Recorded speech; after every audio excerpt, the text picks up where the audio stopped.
ready for some football. I don't know about you. Who else could it be but your man Lou? Yeah. Who else could it be? Me, your man, Louie T. Welcome to Sunday Night Football overtime. Chiefs, Bucs, the game, the City Chiefs. Exercise a few demons, returned to the scene of the crime 20 months ago, where they were utterly destroyed.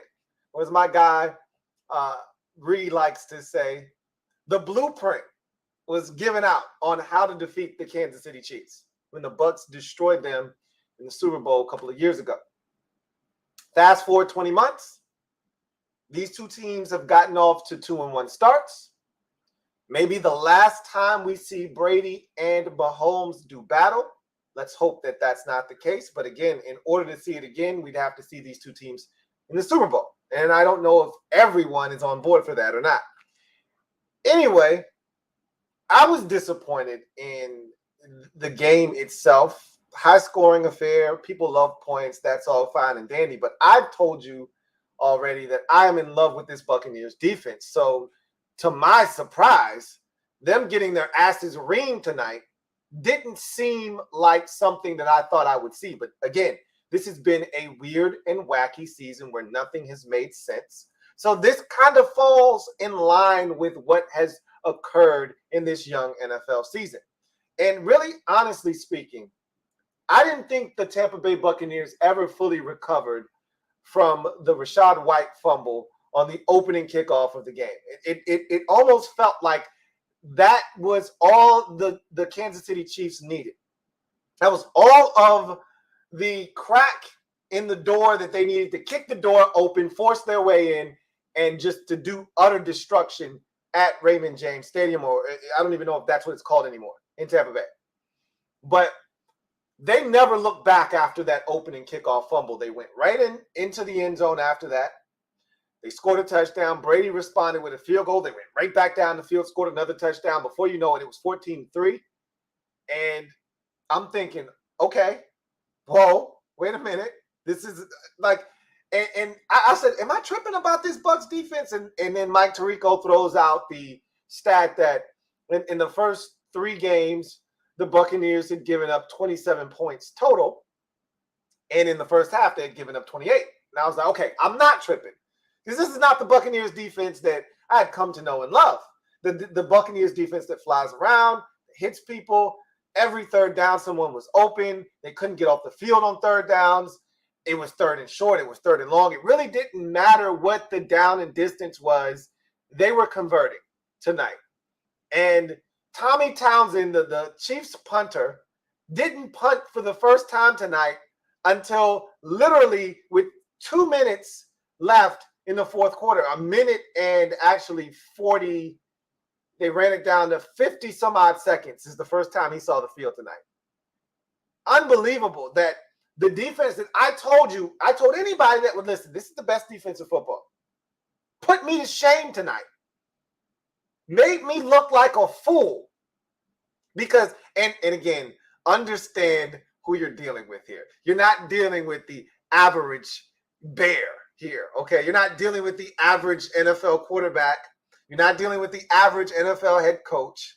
You're dealing with a juggernaut when their forces are put together and they're on, and they were on tonight. The combination of Andy Reid and Patrick Mahomes II, damn near unstoppable. And this Chiefs team is a bit of an enigma because they got geared up for the game tonight. They really wanted this. When you could tell Mahomes was fired up. I didn't see this Chiefs team last week against Indy. And I get it. You know, it's the Colts. It's Indianapolis. You go there, you fall asleep. You wake up, you're in a fight in the fourth quarter, and you ultimately lose. Shit happens. It's the NFL. Every single week, it's a grind. I get it. But this is the Chiefs team I saw in week 1 against Arizona. I did not see that Chiefs team against the Chargers in week 2, and I get it. That's family business, and nobody knows the Chiefs better, nor plays the Chiefs better than the Los Angeles Chargers. So I understand that. this wasn't the Chiefs team I saw in week 3 against the Indianapolis Colts that lost their first game of the season. And then all of a sudden they go to Tampa, and I'm thinking they're on the ropes, they're reeling, they're still trying to figure out this offense. They got all these weapons, but they're still not sure how to dispatch all of them. And then they show up tonight, and this looks like the 2018, the 2019 version of the Chiefs offense, and the week 1, 2022 version of this offense that just couldn't be stopped, that had it on tilt against what I deem to be the best defense in football this season. And Mahomes was ridiculous in that first half. It was sidearm. It was 3/4. It was over the top. It was hook shot. It was spin, video game style, and then throw it to Clyde Edwards-Helaire for the touchdown. He was utterly ridiculous. And they had the perfect call all night long, and it seemed like every time the Buccaneers tried to make a move, the Chiefs had an answer. Like I said, it started with the fumble, opening kickoff. Took that, deposited it for 7. Got up 14-3. All right. And you're saying, uh-oh, Brady, do something. And they do. They go down the field. They score a touchdown. It's 14-10. And the Chiefs respond. They go right back down the field and they score a touchdown. But I'm like, it's okay. We can do this tit for tat thing if that's what you want to do, because eventually this Buccaneers defense is going to show up. They're going to get a stop. And that's when they're going to make their move. So if you want to do this thing, we can do this. And then it was the Chiefs defense that said, nah, not tonight. It's 21-10. They got an opportunity. Or actually, it's 14-10. And they got an opportunity. And they hit Brady. The Jarius Sneed blitzes. Brady never sees him coming. Ball's out. They recover. Turn that into a touchdown. It's then 21-10. They then score another touchdown after getting a stop. It's 28-10. And I'm thinking, oh my God, this is going to be a blowout. And it was. I mean, the score doesn't do it any justice. This game was never close. I never felt like the Chiefs were ever threatened in this game. It never felt like, oh my God, okay, they get a stop here. They're backing it because they couldn't get a stop. They couldn't get a stop. Andy Reid was in midseason form with his play calls. Oh, you want to blitz? It's man-to-man? Okay, wide receiver screen. All right, here you go, Juju Smith-Schuster on like 3rd and 15. Catch this and run for 20. That was the night. If you're going to do this, here's our counter to that. You're not going to blitz us. You're not coming after Mahomes. You're not heating him up without paying for it. Oh, you want to try to disguise cover 2? Okay, Travis Kelce up the seam. Boom. First down on 3rd and 17 or 3rd and 11. Anything the Bucs tried to do, the Chiefs had an answer. And when that didn't work, Mahomes made something happen. Whether he used his legs, they got into a 2nd and 15. He runs for 11. It's 3rd and 4. They convert 3rd and 4. Like they could not get them off the field. Early in the game, they had no answers for Travis Kelce. He was abusing them in that first quarter. Absolutely took them apart and tore them to shreds.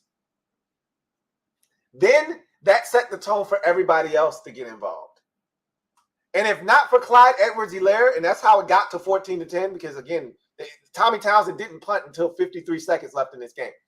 If not for Clyde Edwards-Helaire not catching that ball out of the backfield, they would have scored on just about every possession in this football game. So it's just amazing how they absolutely took apart what I deem to be the best defense in football. And when you get this version of Mahomes and that version of Andy Reid, and they're locked in, and you're getting contributions from MVS and Juju Smith-Schuster and Sky Moore and Noah Gray and Jody Fortson, and you see where I'm going with this. Isaiah Pacheco and Clyde Edwards-Helaire. And you know what was the most interesting? I'll call it interesting because this whole night was surprising to me how the game turned out. Not because the Chiefs won. They're very, very capable of going into Tampa and winning. And the Buccaneers, I've said this already, they're not right. They haven't been able to score. And I've got theories on why they can't score and why they seem a bit off. But it wasn't shocking to me that Kansas City was able to go in there and win. And while it was shocking the way they were able to go in there and win and scoring 41 points, I did not see that coming, obviously. I was shocked at how much success they had on the ground. They were absolutely gouging this Buccaneers. I mean, they were hemorrhaging yards on the ground. Some teams go into the game saying, we're not even going to try to run against Tampa Bay. And I don't think Ndamukong Suh makes that big of a difference. They still got Vita Vea. They still got William Golston. They still got the essence of what makes that defense one of the best run-stopping units in football. But the Chiefs ran with relative ease, and that's not who they are. They're not a great rush offense team, are the Kansas City Chiefs. But tonight, I was shocked at the ease at which they were getting 5 and 8 and 6 and 7. Nobody does that to the Buccaneers defense. What am I seeing right now? And I don't know if that's out of respect for Mahomes and wanting to kind of play coverage and play back and not wanting to bring that extra defender in the box or what it was, but they just had way more success than I'm used to seeing from teams against this Buccaneers defense on the ground. I was shocked. And so that, to me, outside of the points that were scored, 41 on a team that had given up 27 in 3 games combined. They gave up 41. They gave up 28 in the first half, more than they had given up the entire season combined. It was that coupled with the ground game and the rushing attack of the Chiefs tonight that really, really blew me away. This was impressive by the Chiefs. When Mahomes, like I said, when they figure out how to utilize all of the new weapons that they have, you know, when they figure out how to get MVS involved, how to get Juju Smith-Schuster involved, how to get Isaiah Pacheco involved, when they figure out how to integrate all of these guys that they have, because it's still a work in progress, Sky Moore and all of these dudes, when they figure it out, it could get really scary. And they're still working out some of the kinks. But this was just this is the tip of the iceberg. This game and the Arizona game in week 1, these are examples of what they can be. They scored 44 in that game. They scored 41 tonight. And if they get it going and they figure it out, look out. But again, you get week 1, you get week 4, and the 2 in between look nothing like week 1 and week 4. So I'm still trying to figure this Chiefs team out in terms of consistency. But we know it's there. And that's the thing that should be scary to anybody in the league right now is it's there. And if you're Buffalo, Buffalo's been living on the edge.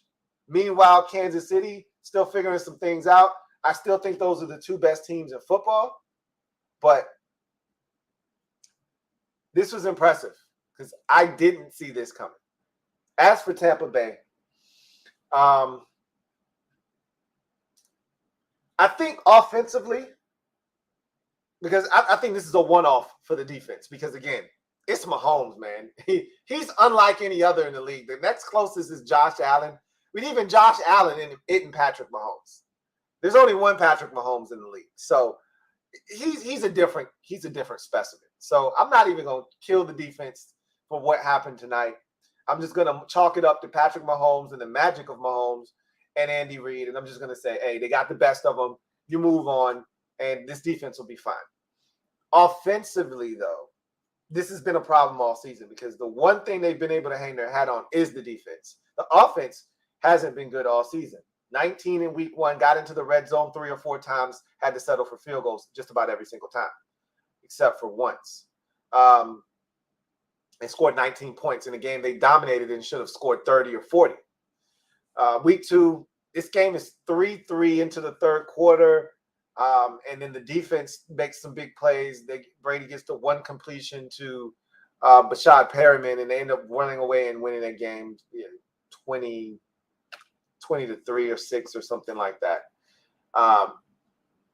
And then last week against Green Bay, they lose 14-12. But and honestly, the defense was good. It wasn't great. If not for some fumbles and some mistakes by Green Bay, that score is a lot higher. But that's nor here nor there.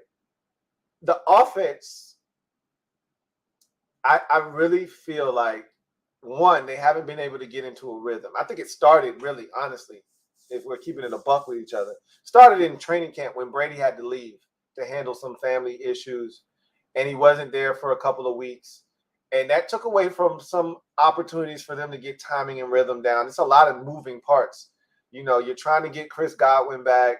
You got just added Julio Jones. You just added, Gage and all of these guys that haven't been here. And so there needed to be timing and rhythm and some of that stuff that you kind of get down pat.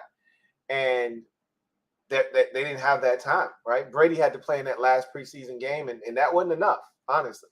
But then you come into week one, you got all your guns, they're fully loaded, you're ready to unload, and then Godwin goes down, Julio Jones goes down, and you're like, okay, well, I still got Mike Evans, and I still got Cameron Brate, and I still got Gage, but this isn't what I thought, because I thought I was going to have this, full clip.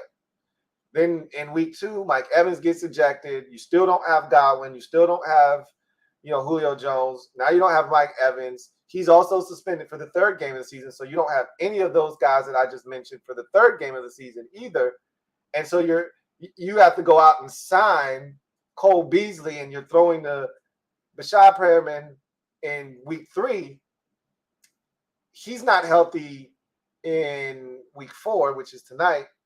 But you got to throw to Perriman and Scotty Miller and Cole Beasley, essentially. And I think Gage might have played, but he was banged up too. And it's a mess. And so Brady really hasn't had any timing and gotten a rhythm down with these receivers, because he really hasn't had any time, whether it's because of his doing or injuries.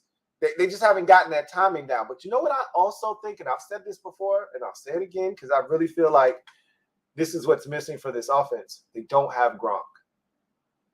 I really feel like that's the guy that Brady really trusts Mike Evans. You saw it tonight. Like, Mike Evans is a stud, man. And I was watching the game tonight, and he made some of those catches, especially the one in the back corner in the end zone right before halftime. And I just said to myself, God damn it, Mike Evans is good. He never gets the credit that he deserves, but Mike Evans is so goddamn good. He trusts Evans, but Gronk was that guy. Gronk was that guy that he had that chemistry with, that undeniable bond. When I'm in trouble and I know I got to go somewhere, I know 87 can bail me out. Same thing in the red zone. They have not been efficient in the red zone this season. That's another place where Gronk shines bright. So I think they're really missing Gronk. I really, truly do. So, dominant performance by the Chiefs. I mean, let's call it what it was. They dominated on, all facets of the ball. All facets of the game, all sides of the football. I think this is the second week they've had a brand new kicker. I don't remember Matthew Wright being their kicker last week. They're still waiting for Harrison Butker to get healthy, but I don't think he was their kicker 2 weeks ago. Maybe he was their kicker last week, but he wasn't their kicker 2 weeks ago, I don't think. Against the Chargers, they had somebody else in there, I thought. I'm pretty sure they did. Like, Amendola was their kicker 2 weeks ago. Maybe somebody snatched him up, and so that forced them to have to go get Matthew Wright. And he did a good job tonight. Obviously, the offense was ridiculous. They didn't punt until 53 seconds left in the game. The only time they didn't score on a possession was when Clyde Edwards-Helaire couldn't corral a fourth down play in which he was wide-ass open. But they atoned for that very quickly by forcing Brady to fumble and scooping that up. And then the offense got back on the field and made quick work of it and got in the end zone. So there was no harm, no foul there. The defense, as I just mentioned, got after Brady a little bit. Were able to get off the field on a couple of third downs. And that's all they needed to do with the offense playing the way that they played tonight and them, scoring on just about every possession. They didn't need much from the defense. Just get us a stop or two and we'll take care of the rest. And they did more than that. They got the turnover, got a few stops in there. And I don't even think the score 41-31 does this game justice. This was a dominant performance, and I actually have it backwards on my so I'm going to take it off because I have the Chiefs as 31 and they were the ones with 41. So I got it backwards. So I'll just take it off. It's no big deal. 41-31, Chiefs get the win. And that's impressive. Very, very, very impressive. So let's get to the comment section. See what you guys have to say. And I got a super chat here from Cubone, a 50 spot. Shout out to my guy, the Cubone, man. Really, truly do appreciate your generosity. My guy, the Cubone, writes, "What up, Lou? What's up, Q?" Says, "I'm frustrated with the Jags-Eagles game. Trevor had 4 fumbles and a bad INT. With those turnovers, I think Jacksonville could have come away with the win. Despite the loss, we are still first in the AFC South. Duval on to Houston, hashtag bounce back." So let's talk about it. I'm glad you brought that up because I watched that game earlier today, and I was so impressed with the way you guys came out of the gates. 14-0, got the pick 6. Andre Cisco takes it back to the crib off a deflection. That's beautiful in itself. It's a great return. Then you get a stop, you get the football, and you drive it right down the field, get it in the end zone. And I'm saying, oh, my God, Jacksonville isn't playing with their ass. And, you know, what's crazy is you got another stop, and you were on the move. And if you get to 21-0, you're going to win that football game. They would have been shell-shocked if you jump out 21-0. And it's a 4th down, and you got a wide-ass open receiver, and Trevor Lawrence knees the ball out of his own hand as he's rolling out. And it's a wet, nasty day, and he probably didn't have a great grip on the football. But it's just those kind of careless, unforced errors that get you beat in this league. And your receiver can't be any more wide open than he was. He would have found him, completed the pass. I don't think they would have stopped you.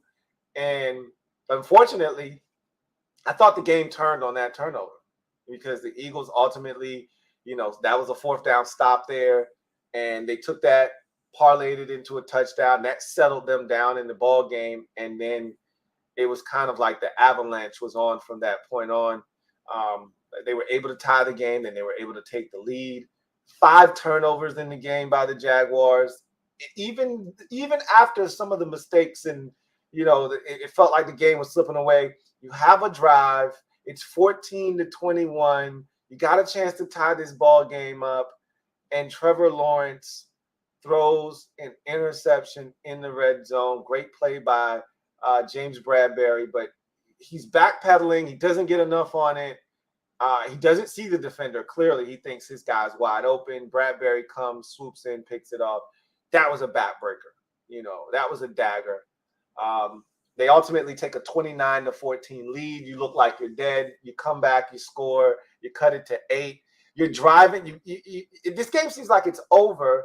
You get a stop, you get the ball back. You're driving. Well, you're not driving, but you just getting the ball back with an opportunity down 8. That's all you could ask for after everything that's transpired in this game. You've turned it over 4 times, and you look dead at 29-14. But somehow here we are. You have the football, you got a chance, and you fumble the snap.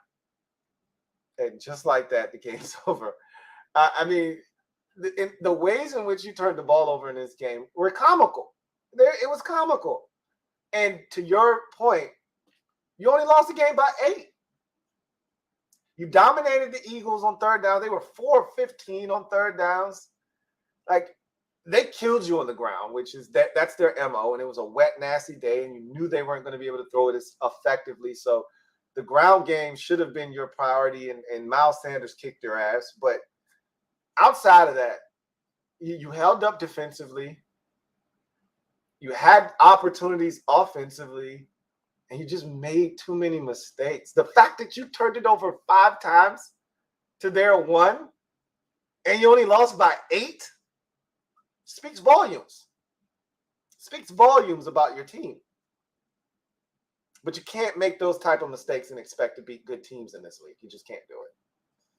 But I was impressed, man. I was impressed with how you came out, how you took it to them. I thought you were the more physical football team early. I don't think they were really ready for their physicality. It took them a while to match that level of physicality, and then I think they surpassed your physicality as the game wore on, and they started to wear on you. And again, the turnovers don't help the situation, but I thought it was a solid performance by your Jags. It was a great test. I wanted to see how you fared. You know, maybe the weather really impacted. It didn't, maybe. The weather, it was raining sideways. So the weather definitely impacted the game. I wonder what it would have been had it. I wonder if Philadelphia would have dominated you, start to finish, had it been a nice sunny day. Or would this have been the way the game would have gone regardless? And maybe you don't turn it over 5 times if it's not a slop fest. I don't know. But I just know you hung in there. You hung in there. So that was impressive. Really for both teams. For Eagles to fall behind the way they did and respond the way that they did. And for you to jump out there, have the lead. They scored 29 unanswered, but you show resolve. Cut it to within a 1-score game, have the football with a chance, and then, the theme of the day, another turnover. But all in all, like you said, you're still at the top of that division, but now you have company. You're 2-2, so are the Titans. And so, as you said, on to Houston. They're a winless team. Got to take advantage. If you're serious about winning that division, if you're serious about making the playoffs, that's a one big division, is the AFC South. You're getting one team in, and that's the team that wins the division. So if you're serious about making the playoffs, if you're serious about winning that division, and it's early, okay? It's early. So we don't know who's serious and who's not right now. Only but a handful of teams. If you're serious, you have to beat Houston. You have to sweep Houston. They can't beat you. So we're going to find out how serious you really are, because that was a hurdle right there. That was another test. You passed that test. You've passed just about every single test. We put the Chargers test in front of you. Okay, yeah, you beat Indy. They didn't have any receivers. They were banged up. You smoked them. All right, go to LA and do that to the Chargers. You did the same thing to them. All right, that was your first test that you passed. All right, Eagles, undefeated team. Really good. Don't embarrass yourself. Go in there and hang tough. Don't piss on your leg. All right, don't piss down your leg. Pass that test as well. All right. If you're really good, you have to beat teams you're supposed to beat. You didn't know you were good in week 1. That's why you didn't beat Washington, because you should have beat them. But now that you think you're good, you have to beat Houston. You have to sweep Houston. Can't sweep them without beating them once first. So you got to take care of that. That's the next test. See what you do there.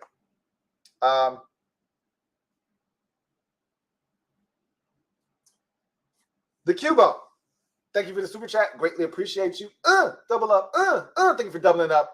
The Cubone, who writes, also finally a good Sunday night football game. I don't know how to read you, Q. This wasn't a good game. How did you get a good game out of this? Last week's game, it was not an offensive show of display, right? It wasn't offensive fireworks. But that was a more competitive game than this. Now, it wasn't, I wouldn't define it as good. It was competitive. There's a difference. But this wasn't even competitive. If you just like points and seeing guys throw the football all over the yard, how many times did Brady throw it in this game? 50, 56? You just like watching teams throw the football, then this is your game. But this wasn't fun. I had more fun watching my Braves sweep the Mets and take a commanding 2-game lead with 3 to go, and the season series from those nasty bastards up north. And I had much more fun watching that than this football game. This game was never compelling to me because from the word go, the Chiefs dominated the Tampa Bay Buccaneers. But I guess we have a different definition of a good game.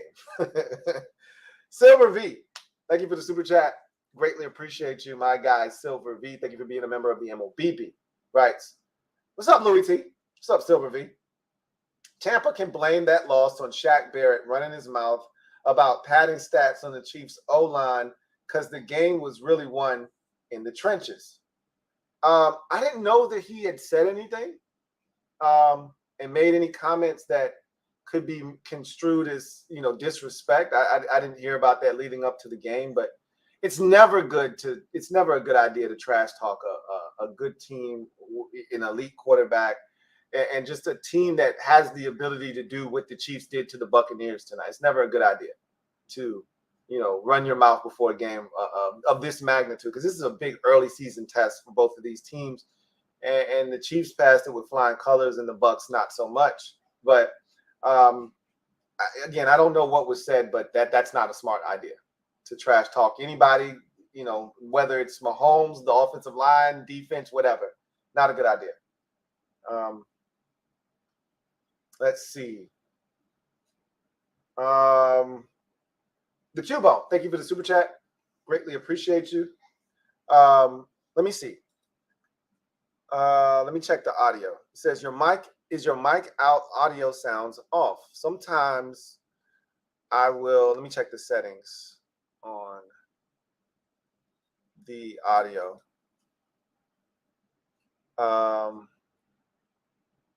No, the audio is fine.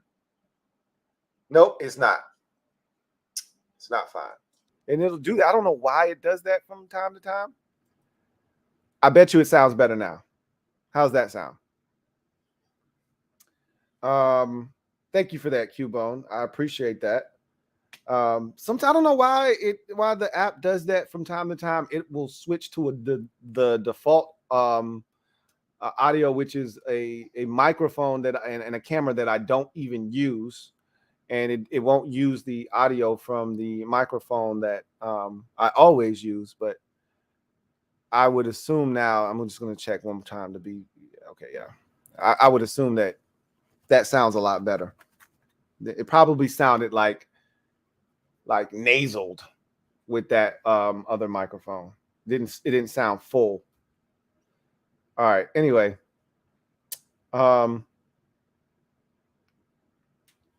see now. J Mart, thank you for the super chat. Greatly appreciate you. Thank you for being a member of the MOBB, who writes, are we 1-3 with 100% of the roster, no injuries? Nah, I mean, we've got injuries. We've got some injuries. We don't have a ton. This was the most healthy we had been since probably week 1, but we still got guys out. Guys, our starting center is done probably for the season.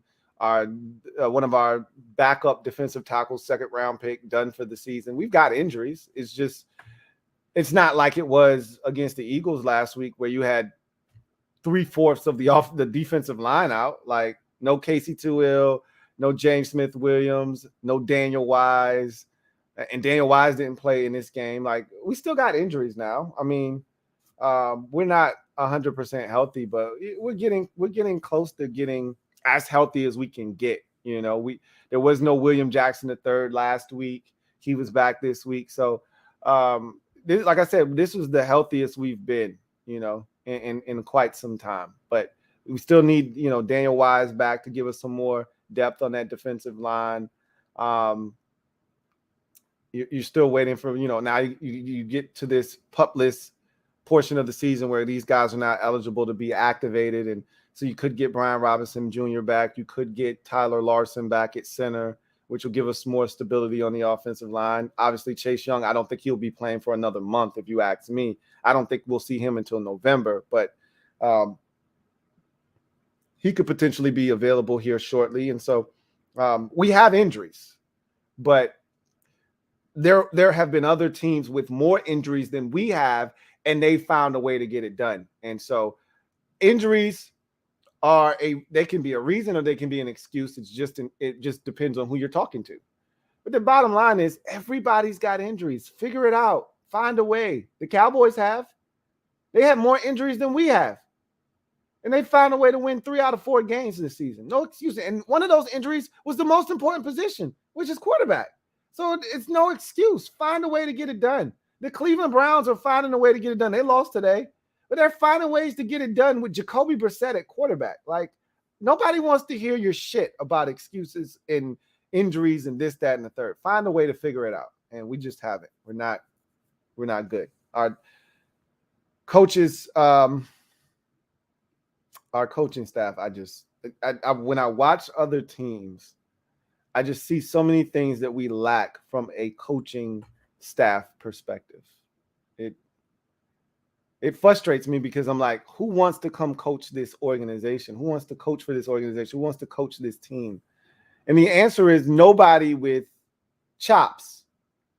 Like somebody in the comment section of the video was like, go get Eric Bieniemy. I'm not coming to coach Washington if I'm Eric Bieniemy. And if I'm Andy Reid, I'm telling him, I coached in that division for over a decade. You don't want to work for that owner. Stay here in Kansas City. Trust me, a better opportunity will come your way. I wouldn't let Eric Bieniemy take the job in Washington so his career can get messed up. And that's the mindset. That's the perception of our organization. Maybe he would take the job because he's been waiting for an opportunity. He hasn't gotten one, and he may be dying to get one, and he'll take anything. But if he's smart, he'll go the Sean Payton route. And Bill Parcells, remember the Raiders job had come available, and Sean Payton was ready to take it, and Bill Parcells said, no, you're not taking that job. Just stay with me. I'll make sure you end up somewhere better. You can do better than that, Sean. And he waited out, and he got the Saints job, and the rest is history. I think Andy Reid would do the same thing for Eric Bieniemy if it became a Washington thing, or you just got to wait, or maybe something else will come open for you.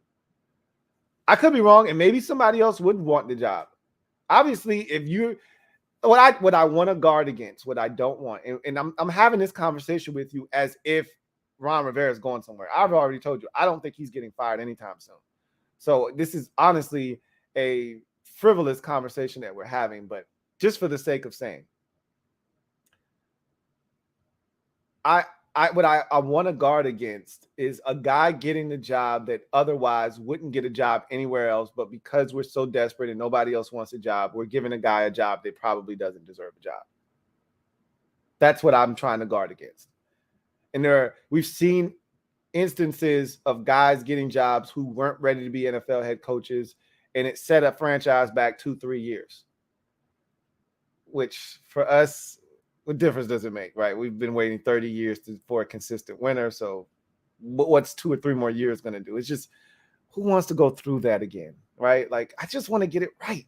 So, no, I don't think the injuries are a problem. It's coaching. Like, the roster is relatively healthy. It's not 100% healthy, but it's relatively healthy. Red Wings 01, thank you for the super chat. Greatly appreciate you. Thank you for being a member of the MOBB, who writes, it's always a blast watching a duel between top-tier QBs. Brady is one of the most cerebral players you'll ever see, but Mahomes is from a different planet. His playmaking ability is absolutely insane. That touchdown toss that he had, Red Wings 01, ridiculous. It's otherworldly, and he was so casual with the spin move that he put on a top-tier linebacker in this league in Devin White. He put a spin on him as if he was a bullfighter and he was a bull. Like, all right, I know your dumb ass is coming, and I'm going to pull the damn sheet away. Ole! He just got to the 3-yard line and just said, I'm going to spin, and then I'm going to turn around. And I'm going to just toss it to Clyde Edwards-Helaire, and I'm just going to jump in the air so you don't get my legs. Touchdown. The dude is, like you said, he's from a different planet, man. He's cut from a different cloth. Facts. All facts. Red Wings 01. Thank you for the super chat. Greatly appreciate you. Double up. Thank you for doubling up, Red Wings 01.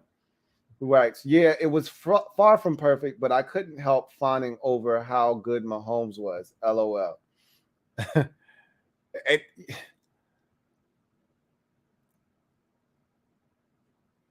When I watch quarterbacks like Mahomes and the performance Allen put up today, It was a gritty performance on the road. They were getting their brains bashed in early in that ball game, and he just stayed the course. He kept fighting, kept scratching, kept clawing, and next thing you know, they're back in that ball game, and he made every play that he had to make for his team, whether he had to run, whether he had to throw it, whether he had to sell out and dive.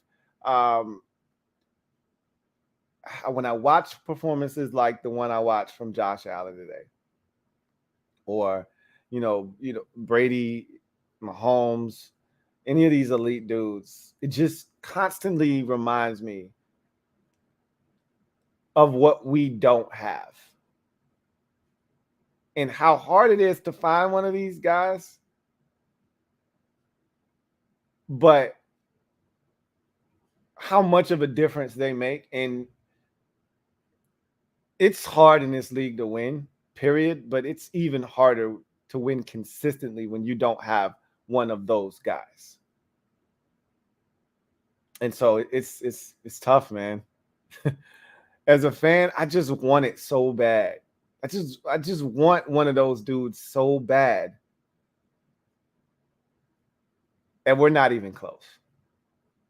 We're not, and we'll never be close enough to getting one of those dudes. We got to get lucky. Like that kid from that is at BYU right now. I think he's going to shoot up draft boards, honestly speaking. I think he's going to ascend to Zach Wilson heights and end up being like the number 1 or 2 overall pick in the draft when it's all said and done.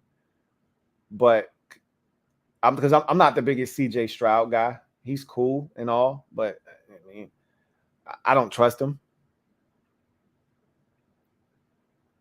But that's the kind of guy you hope this, like Josh Allen, that just falls in the draft a little bit. Like Justin Herbert falls a little bit to like 7. I think that was where Herbert was taken. I think the Bills traded up to 7 to get Josh Allen. Like that's in the neighborhood where you're hoping one of these, and then you just have to trade up and go get him. You can't get up to 2, or 3. It's just too high. It costs too much. We're not in a position to do that. But 7, we're not going to be that far behind 7. We're going to be at 11, 12, 13, somewhere in there, right? More likely, if the season goes the way that it's trending right now, we'll be somewhere in that neighborhood. It's not going to cost you an arm and a leg. It's going to cost you. You have to give up some stuff, but you'll give it up if it's to get a quarterback. But I don't think they're in that frame of mind because they got Sam Howell. And so, just watch. You just want one of those dudes. Watching Mahomes, watching Josh Allen, watching, Brady, Aaron Rodgers. When you watch these quarterbacks, hell, even Herbert on that Thursday night when he was doing things that he was doing, and I was just in awe, marveling over this man has a broken rib. And we knew his rib was cracked. He had a fractured rib. We knew that in the game. You could tell he wasn't right. And he's throwing BBs over the middle of the football field, zinging it past the defender right into the arms of his receiver. You're just saying, this dude is unreal. And you're like, we're not even close. Our guy doesn't look like that. Nothing like that. Not even remotely close. And we haven't had a guy that's looked anything like that since 2012. So, anyway, I digress. Red Wings 01. Thank you for the super chat. Greatly appreciate you. My guy, Red Wings 01 writes, your audio was off during the earlier post game as well, but no one brought it up. LOL. I've been pretty impressed with Obata these past couple of games. Yeah, I figured that's what it was. Once somebody said something about the audio, I said, I know exactly what it was. So I wish somebody would have told me. And somebody might have said something in the comment section, and I just didn't see it. So I have been too. FA's played well, man.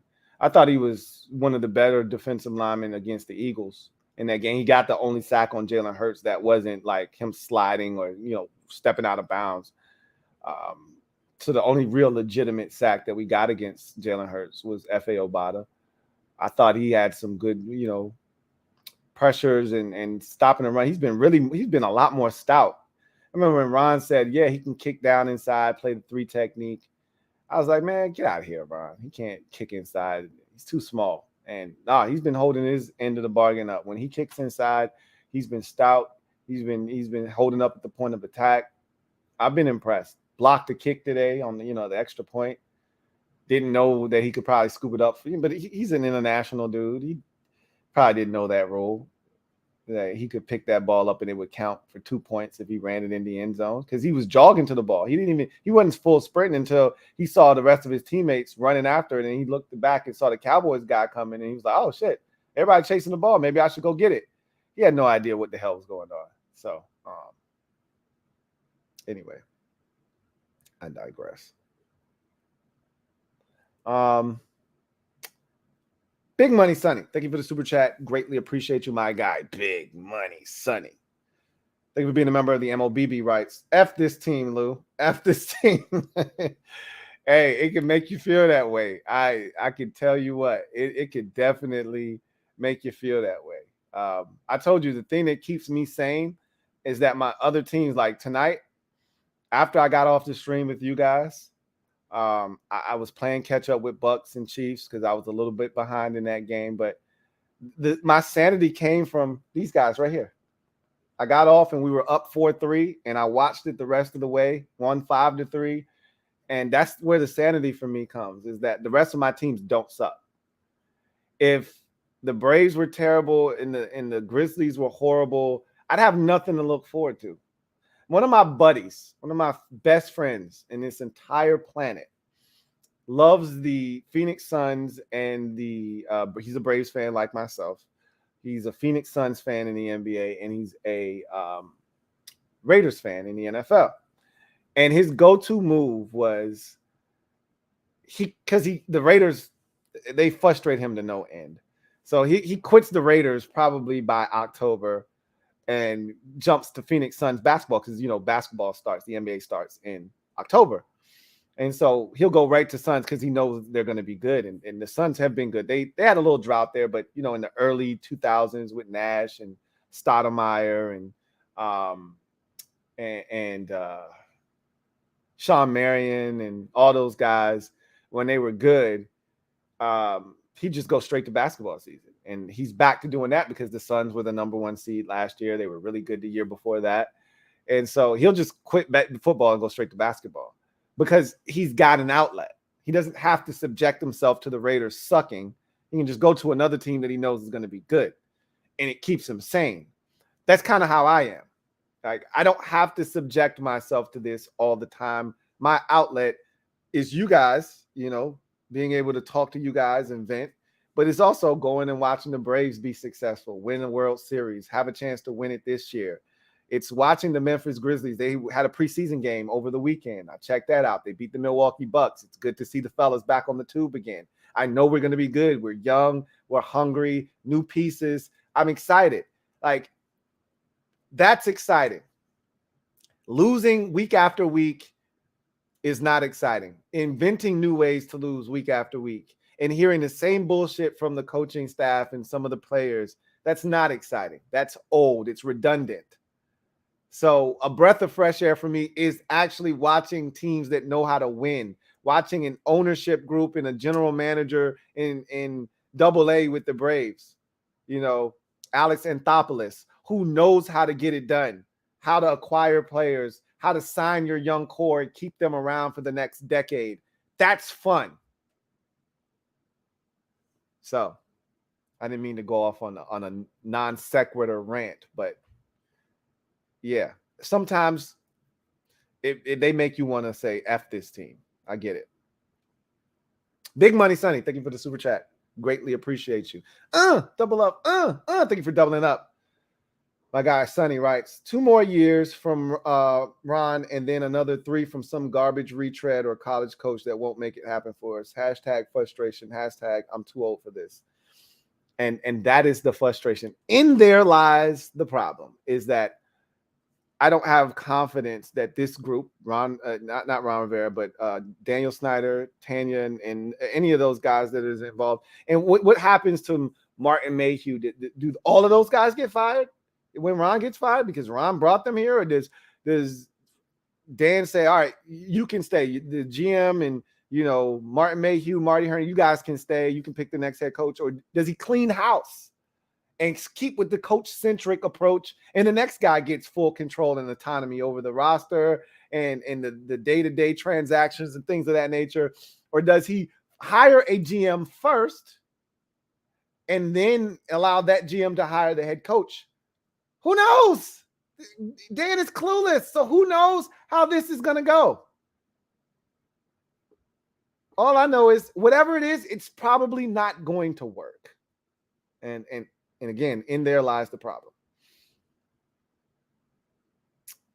Joe Rockhead J, thank you for the super chat. Greatly appreciate you, my guy. Joe Rockhead J, thank you for being a member of the MOBB. Writes, hey, Lou, what's up, Joe? Says, it's gut-wrenching when it feels like you need better coaching and talent, and one guy is in charge of both. It's the equivalent of being in the NFL and effing up and having Roger Goodell suspend you for 6 games. You say, man, that's bullshit, man. Let me speak to the person that allows me to appeal this. And Roger says, 1 second, I'll be right back. I'll go get him. And Roger Goodell leaves and comes back in and says, so what do you want to appeal? Like, what are you supposed to do, right? It's the same dude. So, yeah, it's pretty frustrating to know that the coaching isn't up to par. And then the roster, they've made mistakes in that regard. I don't know if underestimated the lack of depth is the right phrase, because I think they knew that corner wasn't strong enough, which is why they drafted, Christian Holmes in the 7th round, but he's a 7th round pick. I mean, what did you think you were going to get out of him? I think they knew that corner wasn't a strong suit, but they were hoping that, as was I can't sit here and act like I wasn't looking forward to Danny Johnson getting an opportunity, but he was so bad in the preseason. He was terrible in the preseason. And so I think they felt like they were going to figure it out, and they didn't. So here we are, no cornerback depth. I don't think they expected the offensive line to be in shambles, but here we are. Offensive line sucks. I think the lack of depth at linebacker hasn't been an issue because they're playing better. Is Cole Holcomb and Jamin Davis. So I don't think that's becoming as big of a deal as it was early in the season when they weren't playing well. But yeah, it's the same guy. So it's frustrating. Like, can't really do much about it because it's the same dude. Daniel Mark Snyder, thank you for the super chat. Greatly appreciate you. Thank you for being a member of the MOBB, who writes, I can grab Dez off the free agent market if you like. Dez as in, you know what? I'm not even going to go there because it could be luck. And if I say Dez who? And then instead of Dez, it's D's nuts. Just add an extra E in there, slide it in, right? Get out of here, Luck. You're not going to get me anymore, dude. I'm on high alert. When are you going to understand my brain works at a higher frequency? You already got me twice. You're not going to get me again, bro. I'm up here, man. All right, I'm up here. Anyway. Abel Ambrosio, thank you for the super chat. Greatly appreciate you. And even if it ain't you, I'm still up here. I'm on high alert. What you won't do is be able to go back to the Discord and be talking trash like, hey, I got Lou again. It won't happen. Abel Ambrosio, thank you for the super chat. Greatly appreciate you. Thank you for being a member of the MOBB, who writes, hey, Lou, what's up with the Ravens blowing leads? That's a great question. And it was funny because I'm listening to Mike Tirico talk about the Sunday night matchup next week, Bengals at Ravens. And he said the Ravens blew the lead today. And I'm thinking, that's 2 of them. Both of their losses. The Ravens should be 4-0. But I've told you this already. That defense isn't good. Now, they weren't terrible today or yesterday, but that defense isn't good. And the problem with the Ravens now is, when is enough enough? Like, you can never feel safe with your lead if you're the Ravens. You have to keep your foot on the gas pedal. You have to keep scoring because your defense has been giving it up this season. Now, again, this wasn't a defensive problem. Like, the turnovers by the offense, not punching it in the red zone, Lamar throwing that pick on 4th down. Like, this wasn't the defense's doing, but they had a chance to get stops and get the ball back to the offense, and they couldn't. So, anyway, the Ravens, yeah, they've blown 2 leads. They could easily be 4-0 right now, but they're 2-2. So that's a big game next week. It's a really big game.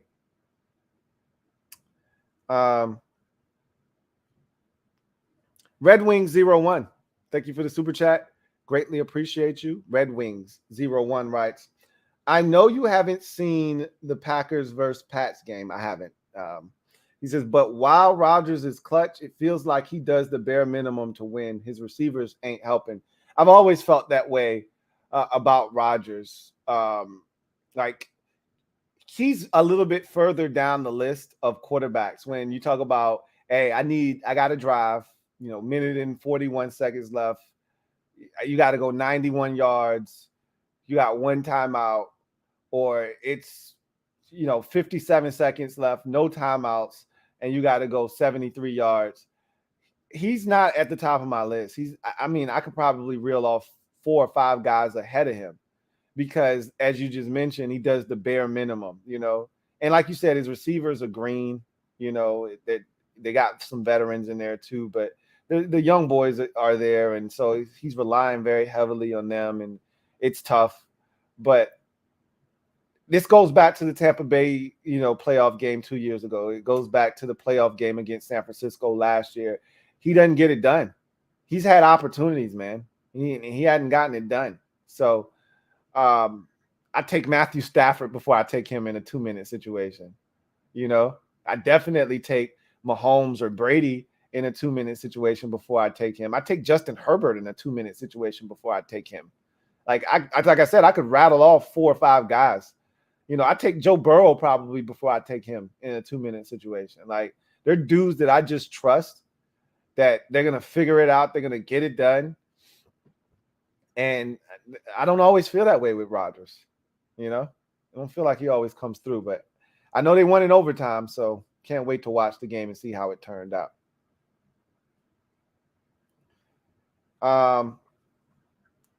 Daniel Marksnott, I knew it was you. I told you you're not gonna get me no more, man. I'm up here with it, man. I'm on a different frequency. Okay, you're not gonna get me no more.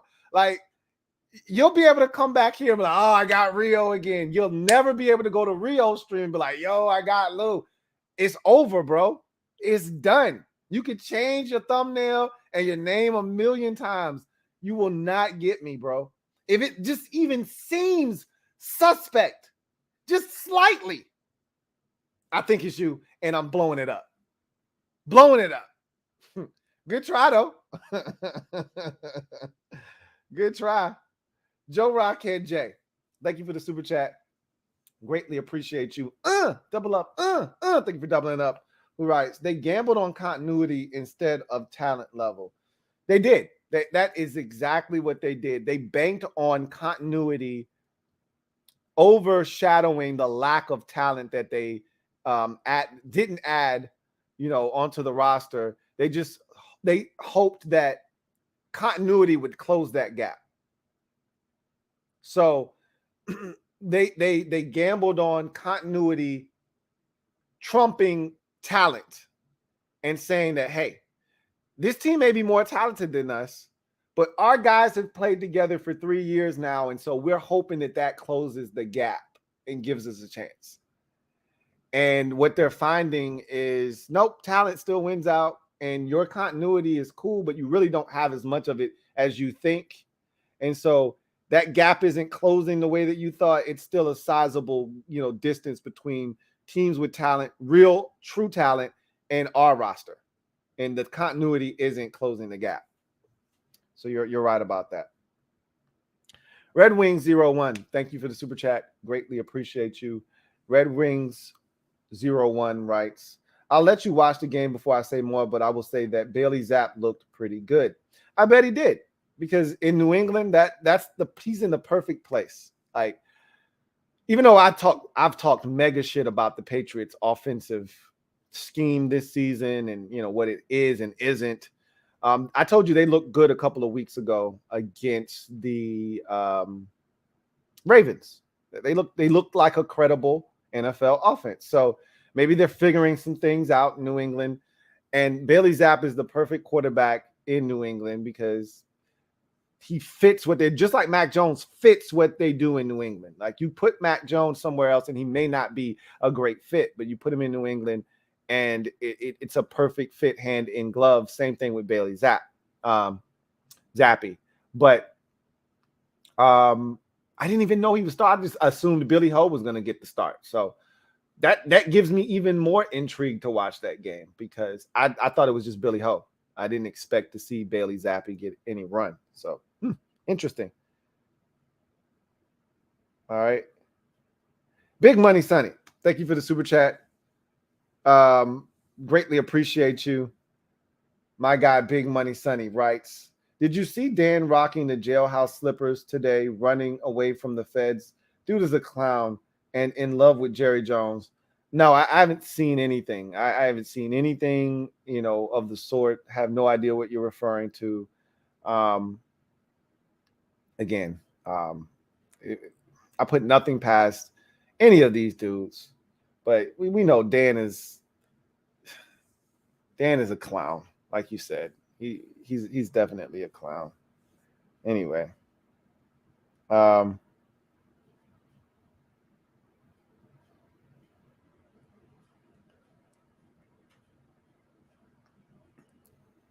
let's see. Red Wings 01. Thank you for the super chat. Greatly appreciate you. My guy Red Wings writes, I think it's less he isn't as trustworthy on game-winning drives, and more he just doesn't blow out his opponents. His game comes down to the wire. I don't trust him in game-winning drives, though. That is a thing for me. And he's had his fair share of game-winning drives. Trust me, I'm aware. I've watched his career. I know what he's about.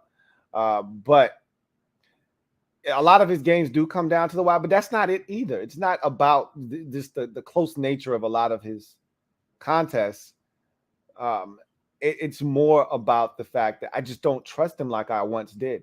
I'm a huge Aaron Rodgers fan. Massive. You guys know that if you've been watching me for any amount of time.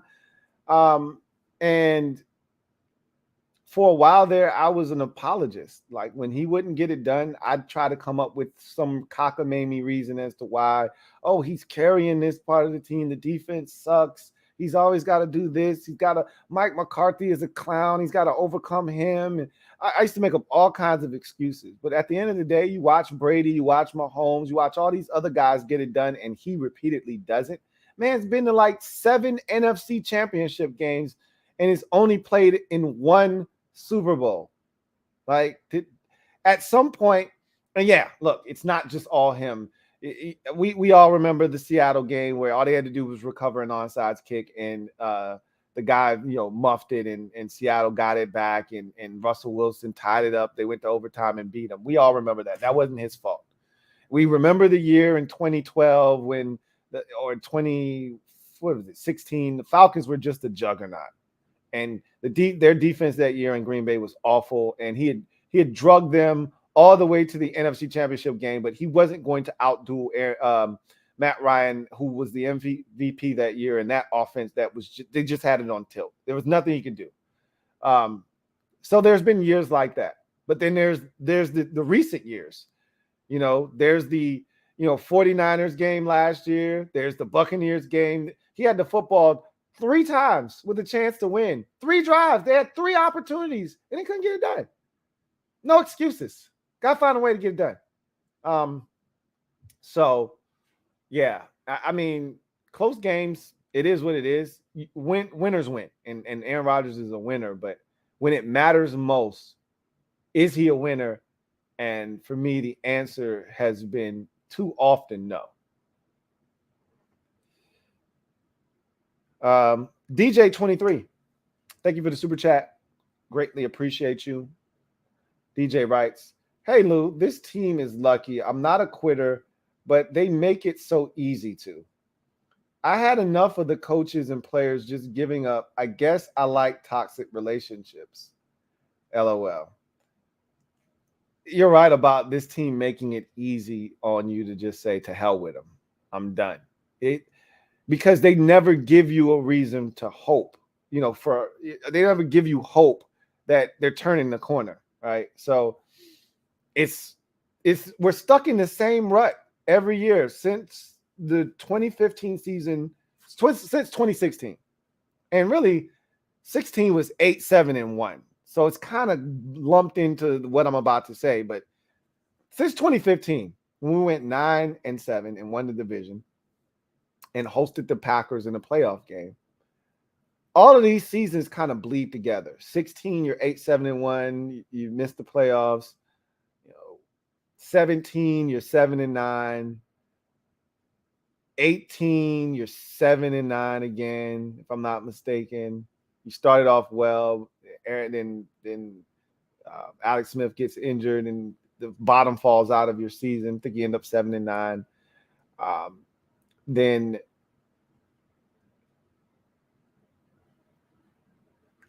19, I was 18. I think I said 17. That was 18.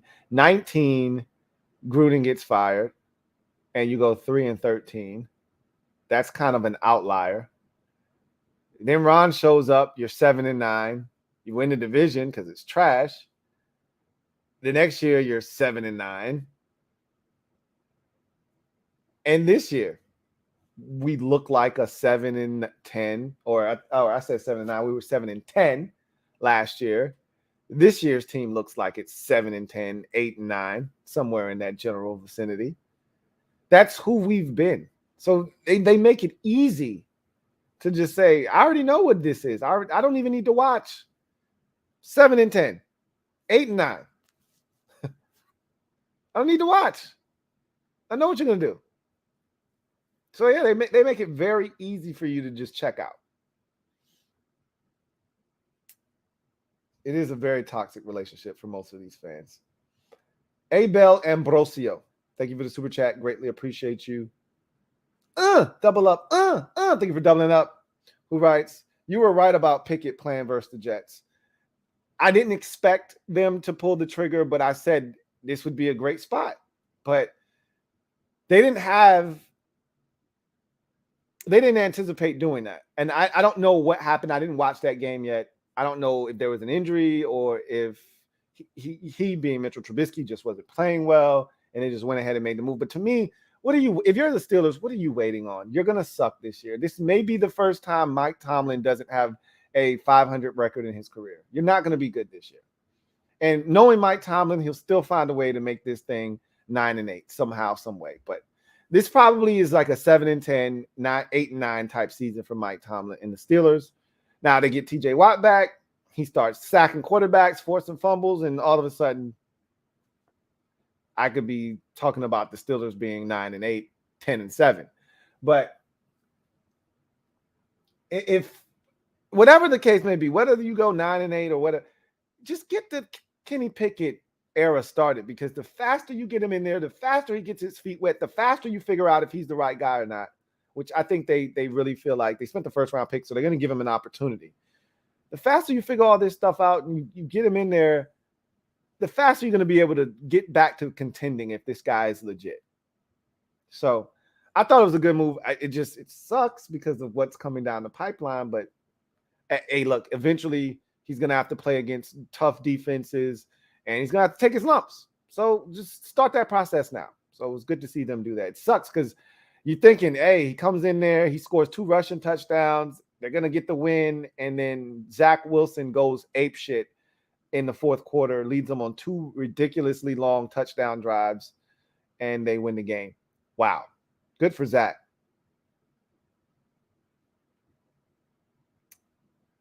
Big Money Sonny, thank you for the super chat. Greatly appreciate you, my guy. Big Money Sonny writes, Wait until you see the 22s. There's a play where two of our O linemen literally block each other. Also, top 5 is top 5 in sacks and turnovers. Uh-oh. You starting to turn on top 5? Dead or alive? I wouldn't be shocked if our guys were blocking each other. I've seen that in the past from our offensive line. Not necessarily this year, but I've seen where they blocked each other. You're like, what are you guys doing, man? So I wouldn't be shocked. You throw a new guy in there at center, and I know there was one play in particular where they blocked down, and Zach or not Zach, but Nick Martin blocked nobody pretty much. He double teamed the guy that didn't need to be double teamed, allowed the defender to come scot-free up the middle, and Wentz didn't have a chance. That's what happens when you got new guys in there. The communication usually isn't all that great. Anyway, let's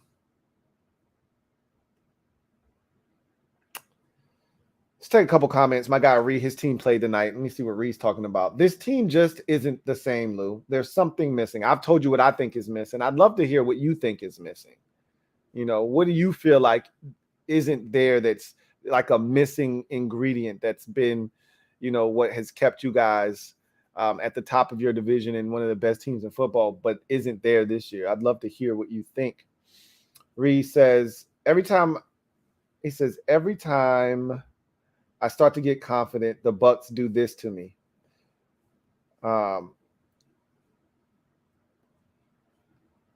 They've been inconsistent all season long from an offensive standpoint. So that wasn't surprising. They actually played well. This was their best offensive performance, but then the defense, I've never seen this from your defense from a rushing standpoint, giving it up.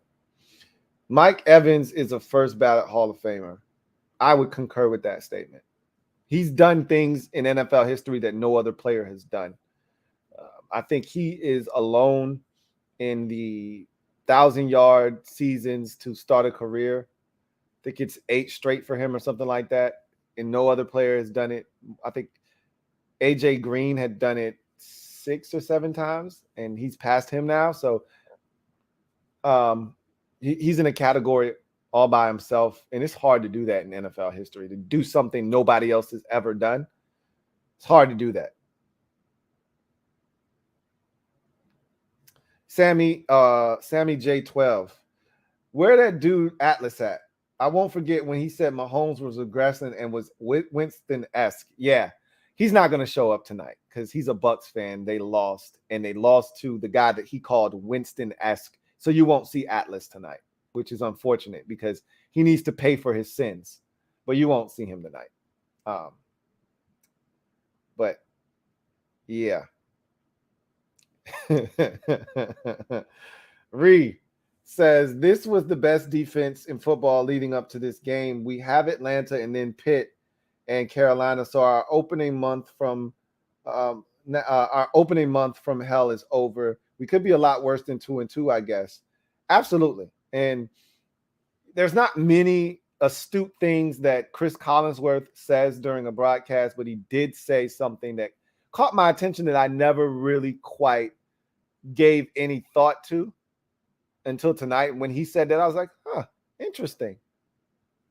That makes a lot of sense. And he pretty much said the NFL schedule makers front load the schedules of the teams they perceive to be good or, main attractions with big games early in the season because you want to reel people in. So I remember looking at Dallas's schedule and saying, damn, they got Cincinnati, they got Tampa Bay, they got the Rams, they got, the Eagles all in the first 7 weeks of the season do the Cowboys. Like after that, shit eases up. You get your Jacksonvilles, your Houstons, all of those other teams that we expect them to be able to trample over. But early in the season, they front loaded their schedule with heavy hitters, and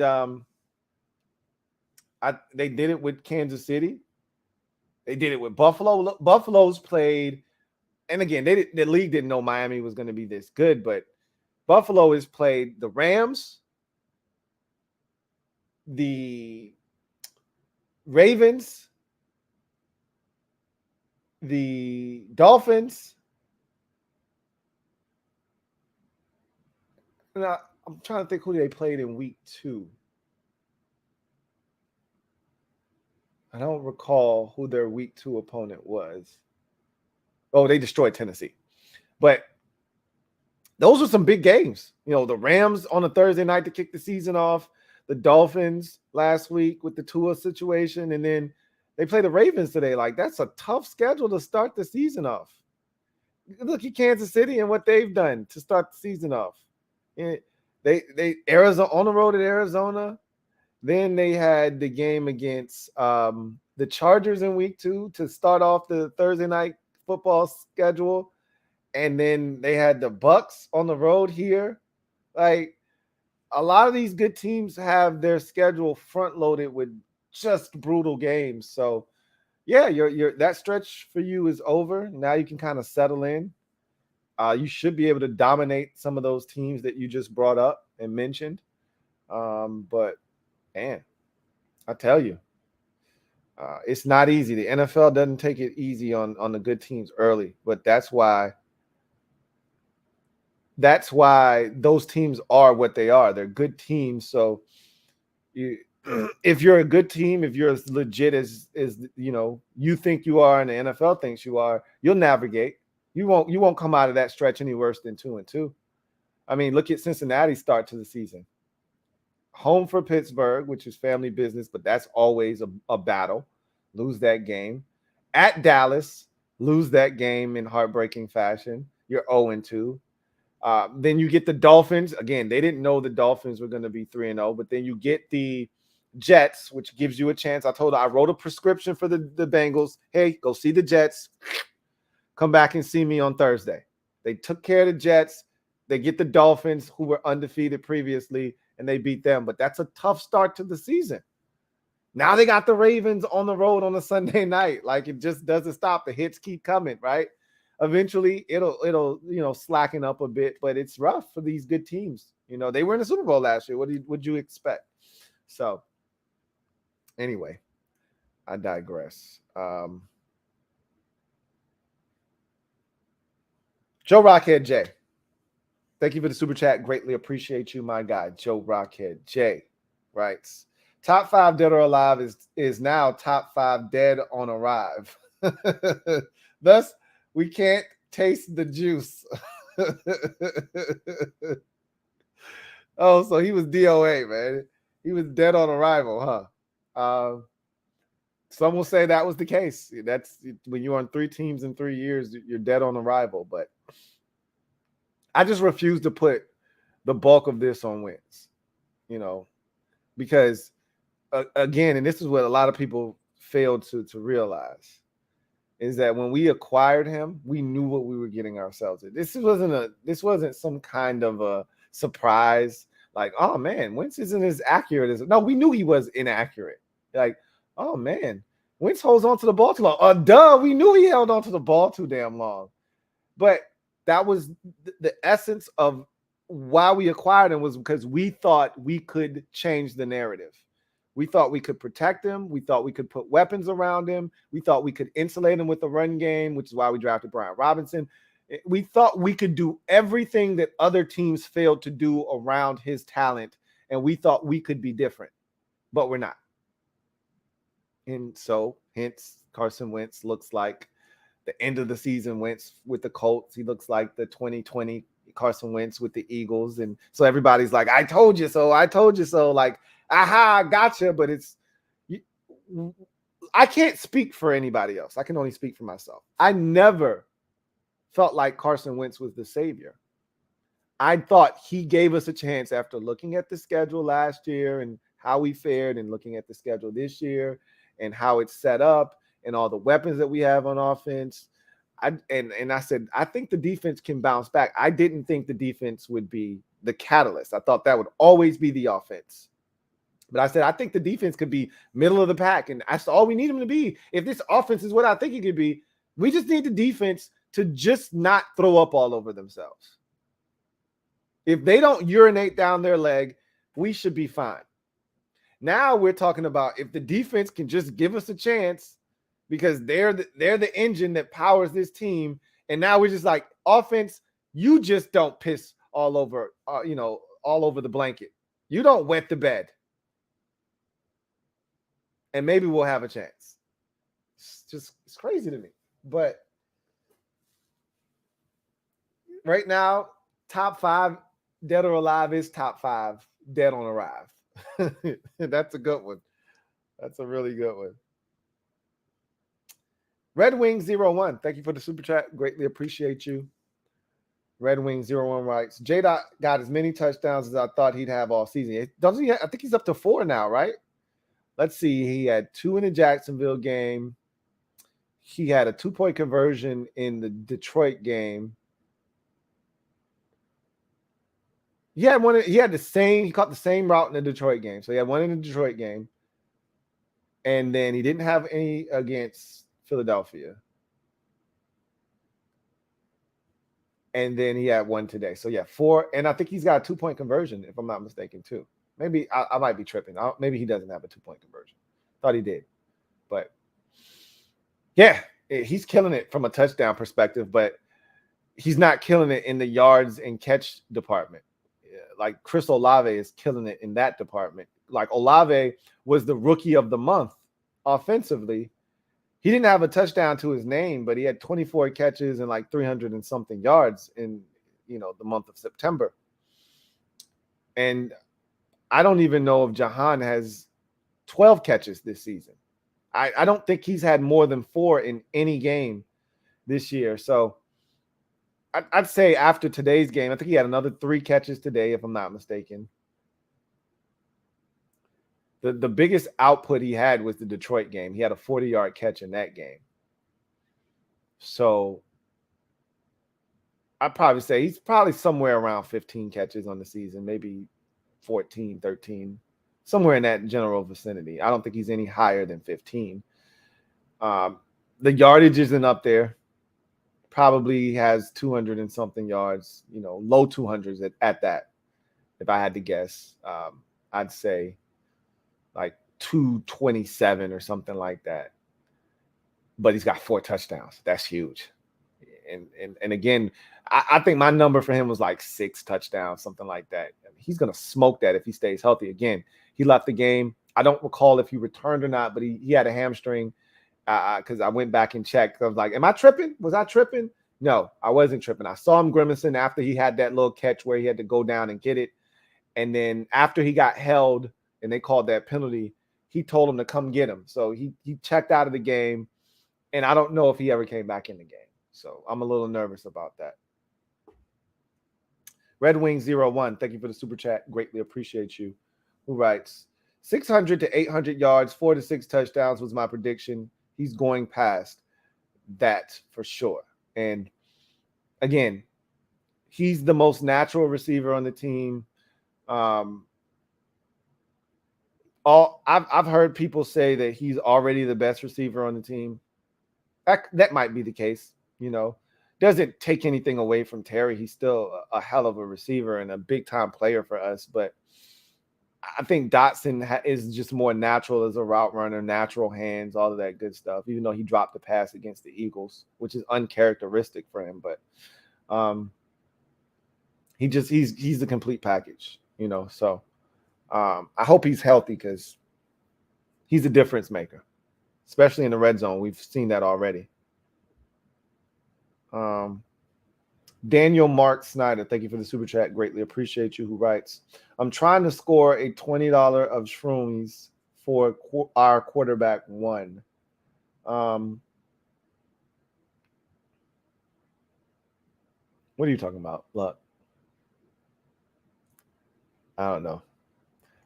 Joe Rockhead J, thank you for the super chat. Greatly appreciate you. My guy, Joe Rockhead J writes, you're 100. We swore our pass protection was better than the Colts, and that's truly the main issue that has revealed all the other offensive weaknesses. That's the thing that they were banking on. That's the thing I was banking on. Again, it never entered my mind that we'd be sitting here 2 or 3 or 4 weeks into the season complaining about the offensive line. complaining about the play calling. I didn't think Scott Turner was going to suck this year. I thought, oh my God, Scott Turner might be gone after this year because he's going to have all these weapons. He's finally got a quarterback, and he's going to tear it up. He's got Curtis Samuel now, and the way he was using them in week 1, I'm like, oh yeah, Scott's about to get in the bag. This shit's about to be over. And now we sit here. Scott's terrible. Offensive line is terrible. Carson Wentz is terrible. And it all starts with the offensive line play. And then it goes from there. And then the inability of the coaches to adjust and adapt. Carson now shell-shocked because, A, the offensive line isn't good, but now the play calling hasn't, taken some of that pressure off of him, and now it's put more pressure on him to perform, and he's getting hit, and it's just all bad. It's all bad. Lou, in your opinion, what is Quay Walker's ceiling? Man, he's looked good.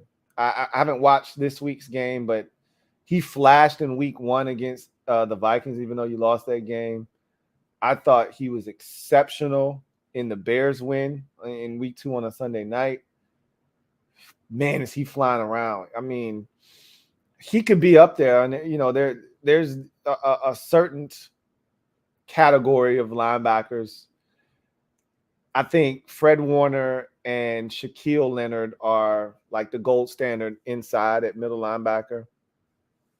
But then when you talk about dudes with speed that are just ridiculous, Devin White is in that category. Obviously, Michael Parsons is a freak. And I think Quay Walker could easily put himself in that same conversation. As I think Patrick Queen is also in that conversation, just an athletic freak that just runs around the field, just all over the place. Quay Walker looks like he's right in that mix. Right in that mix. And he could ascend. We'll see how they deploy him, but he could ascend into that category of those elite linebackers. Matt Milano is another dude that just flies around the football field. He's in that category with those guys, and that's a hell of a category to be in. 3 to 4 games into your rookie season, he's playing ball. I like him. I need to see more. I need to see consistency. I remember in that Vikings game, he got a little banged up too. I need him to stay healthy, but he looks the part. DJ23, thank you for the super chat. Greatly appreciate you. Double up. Thank you for doubling up. DJ23, who writes, I don't know what happened to the offensive line from week 1. Where they was good to now? The only good thing I can say is that they finally benched Turner. I just think they got exposed. Like, they got away in week 1 against Jacksonville. They got exposed in week 2 against Detroit, and that carried over into week 3 versus Philadelphia.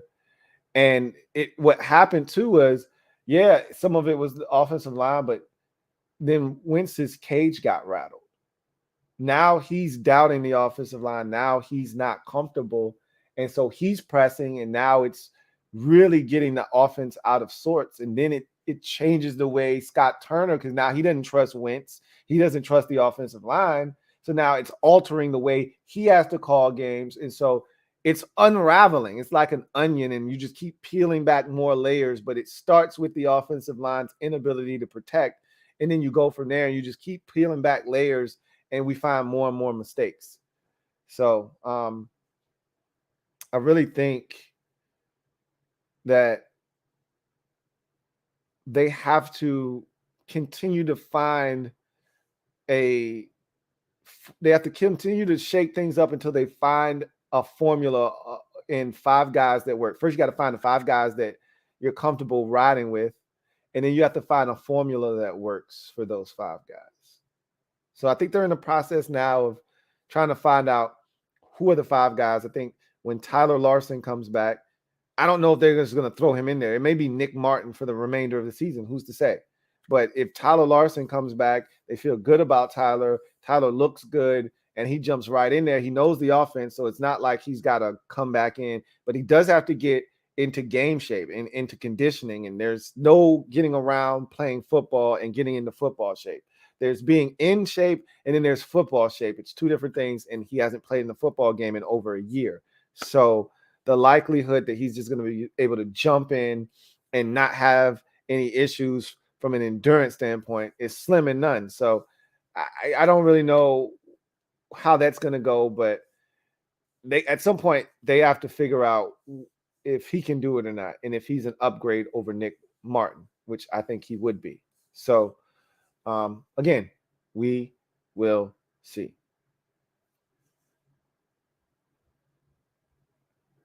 All right, so that is it.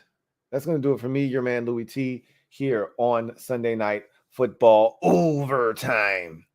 Bucs, I don't know what happened to their defense tonight, but the Chiefs had it on tilt. They get the win 41-31 over the Tampa Bay Buccaneers. Chiefs are now 3-1 on the season. Meanwhile, the Tampa Bay Buccaneers are now 2-2. Each team still atop of their respective divisions, except the Chiefs are alone at the top of the AFC West. The Bucs are now sharing first place with the 2-2 Atlanta Falcons. But that's going to do it for me, your man Louie T. I thank you guys for joining me. I really appreciate you guys chopping it up with me tonight.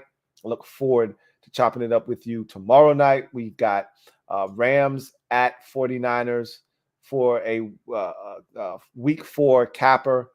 And then we turn our attentions to week 5. I'll watch all the games. We'll have a podcast on either Tuesday or Wednesday, more likely than not Wednesday. And then we'll chop it up there. We'll recap week number 4. Put that in the rear view, turn our attention to week 5 that gets kicked off with Colts and Broncos. So in any event, that's going to do it for me, your man Louie T. Look forward to joining you on Monday for the overtime of Rams 49ers. Until then, you guys take care. God bless. And as always, good night. LouieTeeNetwork.